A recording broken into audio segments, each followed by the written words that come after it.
د پکتیا ځاځي ولسوالۍ سپینه شګه د سپینې شګې دغه پارک یو خصوصي شرکت ته د 12 کلونو لپاره په قرارداد ورکړل شو. د پکتیا کرنې رئیس وایي یاد شرکت به د 6 کلونو په جریان کې د 200 میلیونه افغانیو په لګښت د سیمه کې پانګونه کوي او هر کال به اسلامي امارت ته 2 میلیونه افغانۍ ورکوي.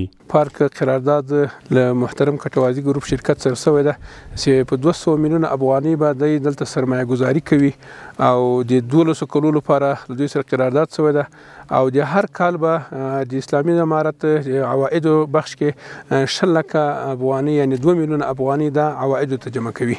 مسؤلین زیاتوي یاد شرکت به د لومړیو 6 کالونو په جریان کې یو معیاري هوټل 2 کیلومتره سړک جوړول، د لوبو لپاره ځای، نانوایي، 40 ساعته برېښنا او د اوبو اسانتیاوې برابروي.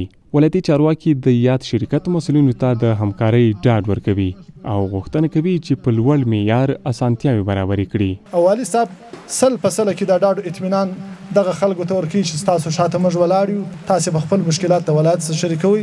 زیارمل صاحب ته چې په دې برخه کې چارې ترسره کوي بشپړ ډاډ او اطمینان ورکوي چې نور به هم د غنزور په ښه توګه وړاندې شي. د کټوازي شرکت مسؤل وایي ژمن دي چې په دې سیمه کې د قرارداد اړوند ټولې اړینې اسانتیاوې په نړیوال معیار برابرې کړي. څنګه چې موږ تاسو سره قرارداد کړی د 200 میلیونو افغانیو په ارزښت په 6 کال کې په انکشافي ډول ټول سہولیتونه د دې پارک لپاره هغه ټول مسایل په نظر کې نیولو سره او دا به ان شاء الله په عمل کې ثابت کوم. د سپینې شګې اوسیدونکو خوښ دي چې د 200 میلیونه افغانیو په پانګونې سره اسانتیاوې برابرېږي، خو غوښتنه کوي چې د سیمې طبیعي ښکلا او سړک جوړولو ته پاملرنه وشي.